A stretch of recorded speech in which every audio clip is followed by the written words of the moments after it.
시청자 여러분 안녕하십니까. 지금부터 전욱현의 안보정론을 시작하겠습니다. 이번 시간의 첫 번째 뉴스는요. 이재명이가 결국은 또 뭐라고 그럴까요. 이거 뭐 여론을 또 호도하고 있어요. 이태원 파출소를 오늘 갔습니다. 자, 이태원 파출소를 가가지고 뭐 하는 거 뻔한 거 아니겠습니까? 자, 굉장히 고생을 많이 했다. 뭐 이런 얘기를 이제 하는 거죠. 자, 그런데 이 진실성이 이제 문제인 겁니다. 자, 윤석열 대통령의 경우에는 정말 애도를 표하고 또 이 사건은 이러한 유사한 사건의 재발 방지를 위해서 모든 노력을 다하고 있다. 이 진정성이 제가 보기에는요, 여야 뭐 이 진영을 떠나서 충분히 우리가 공감할 수 있게 된 것이 아닌가 하는 생각이 드는데요. 이재명이가 오늘 느닷없이 이태원 파출소를 찾아서 고생했다. 뭐 이 고생했다는 말까지야 뭐 진정성 있게 했겠죠. 그리고 유족들을 만나서는 또 미안하다 그랬는데 아니 지가 왜 미안해요? 이재명이가 국민한테 미안하다고 하는 것은 유족들을 만나서 미안하다는 게 아니라 사법 리스크가 지금 몇 가지나 지금 걸려 있잖아요. 건 뭐 10여 가지가 걸려 있는데 방탄조끼를 입고 돌아다니는 거. 아무 죄가 없는 것처럼 태연자약하게 돌아다니는 것이 우리 국민들한테 미안한 것 아니겠어요? 여기에 대해서 미안하다 얘기를 해야 될 거 아니에요? 그리고 여기 진정으로 말이죠. 조의를 표하고 정말 이 현장을 좀 보고 싶고 그래서 이러한 사고가 다시는 일어나지 않도록 예방책을 강구하고 당 차원에서 이런 걸 가려면요. 거기에 맞게 가야죠. 이 따라가는 사람들이 이거 뭐 대통령보다 더 많이 따라다녀요. 자, 이태원 참사 대책본부 본부장이 박찬대, 부본부장 이성만. 저 같으면 이 중에 한 명만 가면 돼요. 둘 다 따라갔어요. 자, 그리고 또 이름도 많아. 복잡해요. 사고수습단, 대책본부 본부장이 있고 또 사고수습단이 있는 모양인데 사고수습단 단장이 누구냐? 남인순, 또 신현영, 전용기. 그 다음에 또 국민추모단이 있는가 봐요. 거의 민병덕. 또 진상조사단이 또 따로 있는가 봐요. 단장 김기홍. 이게 몇 명이에요? 이렇게 해서 부대를 몰고 갔어요. 이거 새 과시하는 겁니까? 그렇잖아요. 왜 이런 사고가 났느냐? 지금 언론에서 우리 국민들이 많이 걱정하는 게 바로 뭡니까? 문재인의 알박기 인사 때문에 이 사고가 났다. 이 인재가 누구냐? 문재인 대통령이 금년도 1월 달에 갖다 박아놓고 간 사람 아니냐? 그러니까 말이죠. 사고 다 난 거 알면서도 밥도 한 20여 분간 충분하게 설렁탕 한 그릇 먹는데 20여 분간 먹어요. 전화를 받고 나서도. 그리고 차 안에서 1시간 동안은 낭비해. 걸어가는 것은 또 뒷짐지고 걸어가. 현장에 도착해서는 이태원 파출소 옥상에 올라가서 지켜나 보고 앉아있어. 이게 이임제 때문에 이 사고가 이렇게 커진 것 아니에요? 그런데 이렇게 새를 몰고 가고 예. 야, 그러면서 말이죠. 작년에는 재원 인력이 있지 않았느냐. 이렇게 해서 작년과 금년을 대비해서 마치 금년도에 엄청난 윤석열 정부의 경찰이 잘못한 것처럼 보이려고 하는. 그러니까 이성만이가 옆에 있다가 올해에도 교통기동대는 25명이 왔다. 그러니까 작년이랑 비교하면 기동대가 없었던 것이다. 이렇게 꼬집는 발언을 하고 예. 그러면서 작년에는 차도하고 인도 분리하는 경비 계획이 있었는데 실제로 차도와 인도가 분리됐는데 올해는 그런 게 없었다. 예. 이렇게 또 비판을 해요. 예. 그래서 어쨌든지 간에 오늘 이재명이가 이 이태원 파출소로 간 거 그 진정성 절대로 우리는 신뢰할 수 없다라고 저는 생각을 합니다. 그러면서요. 옆에서 이제 희생자 유가족들이 오열을 하면서 정말 슬퍼하니까 그 부분에 대해서는 또 미안하다, 죄송하다, 그렇게 하고 또 손을 잡으면서 위로를 했다고 하는데, 뭐 이 대목이야, 뭐 사람이면 정말 그 슬픔을 같이 할 수밖에 없죠. 그러면 왜 제가 이재명이는 진정성이 없다, 거짓말로 일관하는 이재명의 입만 뻑하면 이건 거짓말 아니냐, 이렇게밖에 볼 수 없는 이유, 근거가 있어요, 근거. 우리 국민의힘 측에서도요, 그런 뭐 이미 의원들도 얘기하고 또 언론에서도 지적을 하고 있지 않습니까? 자, 뭐냐? 이재명이가 말이죠. 지난 2일 날 뭐라고 했냐면 이 엄중한 시기에 국가가 없다. 어디가 있느냐? 책임져야 할 사람이 제대로 책임지게 하는 것이 국가의 존재 이유 아니냐? 이런 얘기를 했는데 그러면서 이 국가, 즉 윤석열 대통령 책임지고 얘기를 한번 해봐. 이런 쪽 아니겠어요? 그러면 이재명이가 과거 이러한 유사한 참사가 있었을 때 말을 한 거하고 행동을 한 걸 보면 야, 이런 뻔뻔스러운 이중인격자가 어디가 있나 이렇게 볼 수밖에 없어요. 자, 우선 2014년도에 판교에서 환풍구 추락사고가 났을 때 이거 시종일관 책임 없다. 이런 입장을 가졌어요. 그래서 사고대책본부를 성남시청에다가 세우자. 그러니까 내가 무슨 성남시가 잘못이 있느냐. 못 세우게 했고요. 그리고 사고대책본부장을 맡는 거. 내가 왜 시장이 여기 맞냐. 못 맡게 했고 유족하고 합의문도 만드는데도 내가 성남시장이 무슨 죄가 있냐. 또 못 맡겠다. 그래서 대신 경기도 부지사가 사인하는 이러한 어처구니 없는 일들이 일어났는데 이 모두가 이재명이가 성남시장 할 때 있었던 책임 회피 태도예요. 그리고 지난번 이 경기도지사 할 때 2020년도죠. 이천의 물류센터에서 대형 화재가 발생했잖아요. 그런데 저 포항인가 어디죠? 어디에서 떡볶이 먹방 촬영하고 있었지 않습니까? 황교익인가요? 예? 맛 칼럼니스트? 황교익하고 떡볶이 먹방 유튜브 촬영하고 있었어요. 이게 이재명이의 본심이고 이재명의 실체가 바로 이렇게 되어 있는 사람이에요. 그런데 지금 느닷없이 지금 이태원 참사가 나니까 이거를 정쟁화 시키기 위해서 현장에 가서 미안하다 유족들한테 작년하고는 차이가 뭐가 있느냐? 이러면서 현 정부의 책임론을 부각시키려고 하는 거. 그러면서 이재명이가 대표로 있는 민주당에서는 경찰이 셀프 조사하는 거 믿을 수 없다. 그래서 국정조사를 하자. 그리고 특검을 하자. 이렇게 나오고 있잖아요. 근데 경찰을 셀프 조사 믿을 수 없게 만들어 놓은 게 누구냐? 바로 민주당이에요. 뭐냐? 검수완박하네요. 그러니까 자기들이 지금 경찰 수사를 못 믿겠다고 했는데 경찰만 수사하게 해놓은 게 민주당의 검수완박법이에요. 이렇게 해서 이재명이가 시장할 때, 그렇죠? 그 다음에 경기지사 할 때 이러한 참사를 싹 다 고개를 돌려놓고 무책임하게 대응했던 사람이 그리고 또 검수완박법까지 만들어서 검찰의 수사권을 뺏은 민주당이 지금 마치 자기네가 국가와 국민을 위해서 공정한 수사를 하겠다. 이러한 지금 이중적 선택을 보이는 거. 우리 시청자 여러분들께서요. 꼭 좀 잘 기억하셔가지고 2024년도에 이런 검수완박법을 주도적으로 다른 국회의원들 전부 낙산시켜야 된다. 이런 저는 판단을 합니다. 그리고 또 하나 문재인 정권의 이 비리들이요. 문제점들이 윤석열 정부 들어와가지고 하나씩 다 터지는 거예요. 그 책임을 뒤집어 엎어 씌우려고 지금 여의도에서 난리를 치는 겁니다. 이번에는 또 하나 뭐가 문재인 정권에서 문제냐. 여러분들 2019년도에 탈북어민 2명을 강제 북송시켜가지고 이거는 현재 검찰에서 수사가 진행되고 있어요. 예, 강제 북송 사건 여러분들 다 아시지 않습니까? 이대진 씨의 피살 사건에 대한 정부의 무책임, 그 다음에 이 북한 어선 선언의 강제 북송, 이거 관련해서 한변이 말이죠. 이 한변 여러분들 뭐 잘 아시죠? 우리 우파 변호사 단체죠. 이 한변에서 이거 문제가 많다. 그러니까 이제 한반도 인권과 통일을 위한 변호사 모임인데 국가인권위에 강제 북송한 것은 이거는 그야말로 이건 잘못된 것이다. 예, 반인도적인 정부 조치다. 그래서 이 사건을 제대로 좀 조사해서 구제를 해야 된다. 이러한 진정을 국가인권위에 그러니까 2020년도에 낸 바 있어요. 딱 이걸 내니까 국가인권위에서 기각 처분을 했어요. 기각 처리.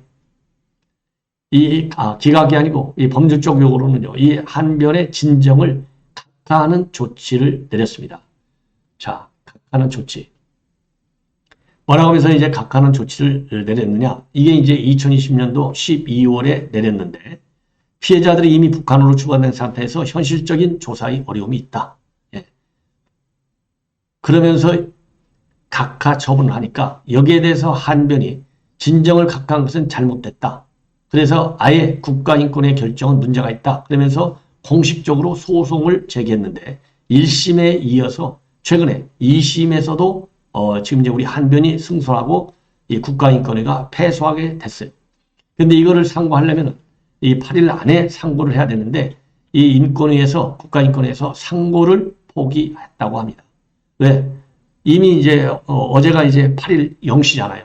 8일 0시까지 이 상고를 해야 되는데 이 상고 조치를 안 하는 거예요. 그 바람에 2심 판결이 이제 굳어진 겁니다. 그래서 1심에서는 이제 뭐라고 판결이 됐느냐? 지난 3월에 떨어진 판결인데요. 단순한 사실조사의 어려움이나 사건의 정치적 성격으로 인한 판단의 곤란함을 이유로 해서 진정을 각하하는 것은 특별한 사정이 없는 한 허용되지 않는다. 이렇게 해서 한 변의 승소 판결을 내려줬어요. 그리고 서울고법 2심도 지난달 10월 21일 날 판결에서요. 인권보호에 가장 취약한 자들은 진정 절차와 같은 인권보호 제도에 호소할 수 없는 입장인 경우, 예를 들어서 당사자가 실종된다든가 사망한다든가 입장인 경우가 다소 있다. 그런데 피해자들의 의사를 확인할 수 없다는 것은 진정한 각하 사유가 될 수 없다. 이렇게 해서 이 진정을 각하한 이 인권이 잘못됐다라고 이제 1, 2심에서 전부 결론이 났어요. 근데 문제는 뭐냐? 지금 국가위원회 인권위원장은요, 이 작년 9월에 송두환 임명된 국가인권위원장. 이 사람은 민변회장 출신이고요. 인권위원 11명 중에 진보 성향이 대부분이에요. 그럼에도 불구하고 대부분의 상고를 못했습니다. 예. 그리고 지난 11월 2일 날 국감에서 이 국민의힘은 인권위를 대상으로 해서요. 문재인 대통령과 사법연수원 동기인 이 송 위원장이 강제북송 사건의 인권보호에 나서지 않는다. 이렇게 질투를 했어요. 송두환이. 그래서 이제 인권위는 아까 말씀드린 대로 그야말로 이 민변회장 출신의 진보성향 의원들이 다수임에도 불구하고 처음에는 상고를 해야 된다. 이런 의견이 굉장히 강했는데 이 강제북송과 관련된 영상이 전부 다 폭로되지 않습니까? 그래서 이걸 보면 얼마나 인권 침해 상태가 심각한 상태에서 강제 북송이 이루어졌는지 우리가 눈으로 다 확인된 것 아니에요? 그리고 현재 지금 검찰이 수사가 진행 중에 있지 않습니까? 이런 이유로 해서 이런 것 때문에 결국은 이 진정을 각하한 결정을 부당하다는 이 법원의 판단에 인권위도 결국은 승복한 것이 아니냐. 그럼 이제 뭐가 문제냐? 지금 법조계에서는 그래서 인권위에 대해서 이 진정을 각하게 된 이 경위, 이 과정, 이런 결론 과정에 대한 이 조사 착수가 불가피한 것이 아니냐. 예, 이러한 지금 내 의견이 나오고 있는데요. 반드시 이것도요, 우리 시민단체에서 인권위의 이러한 이 반인권적 조치죠. 말하자면 이거를 고발해서 이 강제 조사를 해야 될 것이 아니겠느냐.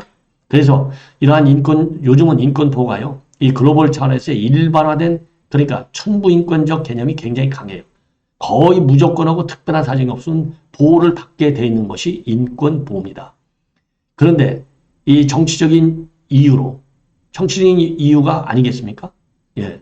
이렇게 진정을 각하한, 이거는 이제 인권위가 인권위의 본연의 기능을 저는 방해한 것이다. 이렇게 봅니다. 그래서 다시는 이러한 사례가 발생하지 않도록 하기 위해서라도 이번에 강제 수사를 받아야 될 것 아니겠나. 이렇게 생각이 들어요. 자, 이번에는 이제 저도 간략하게 한번 언급한 바가 있는데 서욱 국방부 장관, 그러니까 서해 공무원 피살 진상 은폐 사건과 관련해서 이 관련 그 민수정부에서, 그러니까 월북으로 몰아가는데 방해가 되는 모든 첩보 같은 이거는 싹 다 없애버리라, 삭제하라. 이 혐의로 인해서, 그러니까 기존 증거의 은폐, 이런 혐의로 인해서 구속영장이 발부돼 가지고요. 지난 20일 날 구속영장이 발부돼서 구속된 상태에서 재판으로 넘어가게 되어 있어요. 그런데 구속기간은 마침 본래 내일까지였습니다. 그런데 지난 7일 날 구속 적부심 심판을 청구했는데요. 바로 어제 이 결론이 인용이 됐습니다. 그래서 쉽게 얘기해서요, 풀려 나왔어요.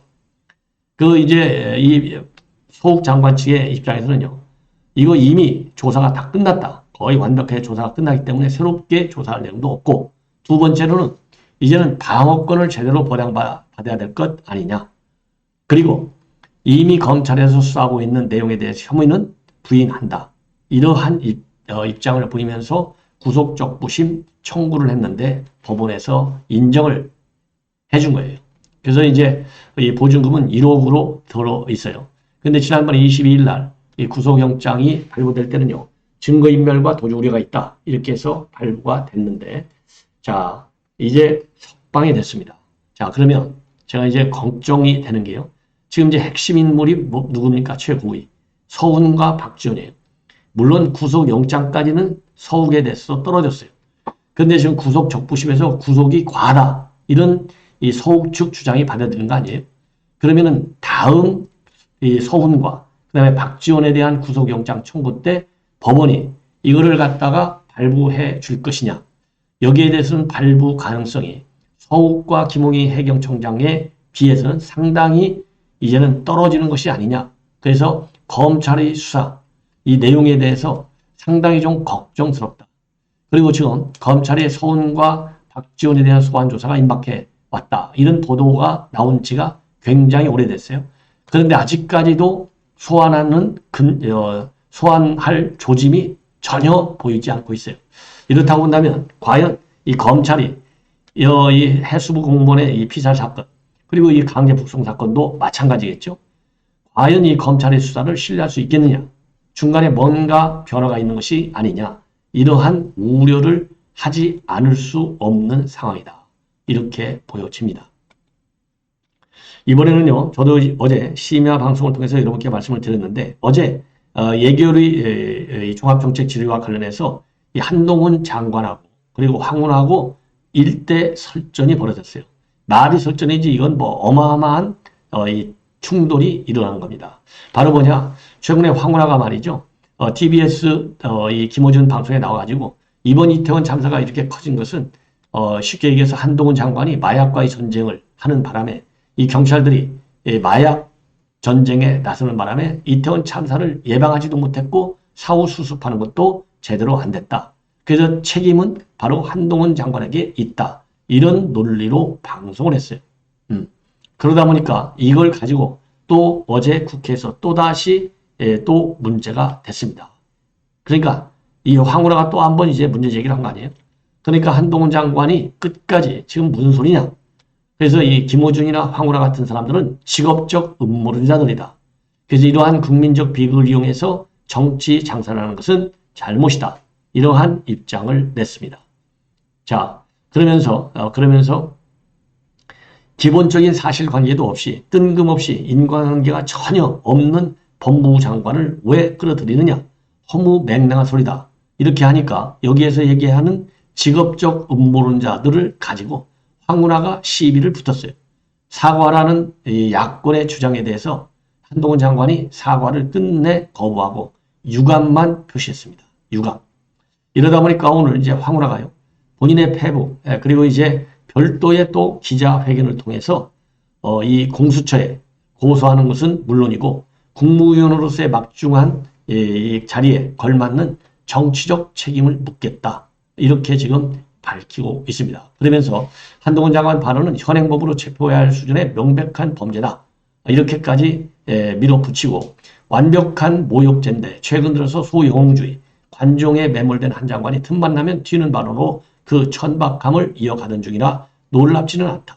그러면서 마약 단속에 성과를 내는데 매몰되면 인파운집 현장을 안전사고 위험적으로 인식하기보다는 마약사범 단속의 최적지로만 볼 수 있는데 시민 생명과 안전에 소홀했던 것 아니냐라는 지적은 너무나 당연하다. 예. 이런 논리로 비판을 하고 또 별도의 기자회견을 통해서요. 참사 원인 규명을 위한 합리적인 의문을 제기했을 뿐인데 국민과 국회를 모욕하는 한 장관은 즉시 사퇴하고 국민과 국회에 사죄하라. 이렇게 입장을 오늘 기자회견을 통해서까지 밝히고 있고요. 그리고 민주당이 전부 다 달려들었어요.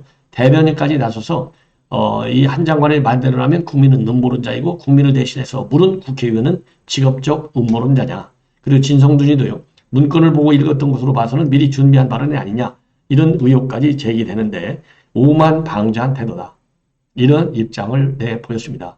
그렇게 되니까 한 장관은 오늘 또 이 국회에서 출석하기 전에 기자들한테 민주당의 사과 요구를 어떻게 생각하냐라는 질문에 대해서 사과는 허황된 음모론을 퍼뜨린 사람들이 해야 한다. 예, 이건 옳은 얘기죠. 예, 이렇게 확고한 원칙적 이 입장을 계속 다시 한번 밝히고 있습니다. 자, 한동훈 장관에 대해 좀 힘을 실어줘야 될 것 같아요.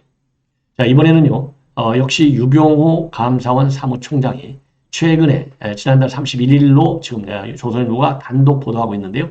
감사원 확대 간부위에서 뭐라고 지시했느냐. 감사기관과 수사기관 간의 협조가 굉장히 중요하다. 그래서 수사기관에 협조할 만한 것은 협조를 하되 선제적으로 먼저 협조를 하라.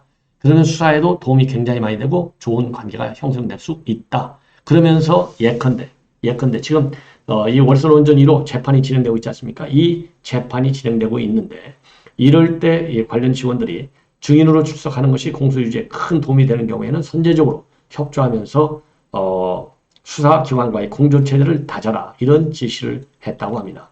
여러분들 참고적으로 이 월성원전 1호기 감사에 대한 이 불만으로 문재인 정권에서 유병호 사무총장이 연수원장으로 비감사부서로 좌천된 바 있지 않습니까? 자, 그런데 역시 초지일관, 이 지금 재판 과정, 또 이 검찰의 보완적 수사, 이 문제, 왜냐하면 지금 배임 혐의, 문재인 대통령에 대한 배임까지도 염두에 두고 지금 검찰 보완 수사가 진행되고 있지 않습니까? 자, 그래서 특별히, 선제적으로 좀 지원하라. 이러한 지시를 내는 것이 아닌가 하는 생각이 듭니다. 그리고요, 윤희근 이 청장이 결국은 제가 보니까 지금 똑같은데요. 한덕수 총리도 아직 사퇴 의사를 밝힌 적이 없다. 이상민 장관도 마찬가지. 지금 더 중요한 일을 현재 위치에서 최선을 다해서 하겠다. 그렇게 얘기를 했는데요.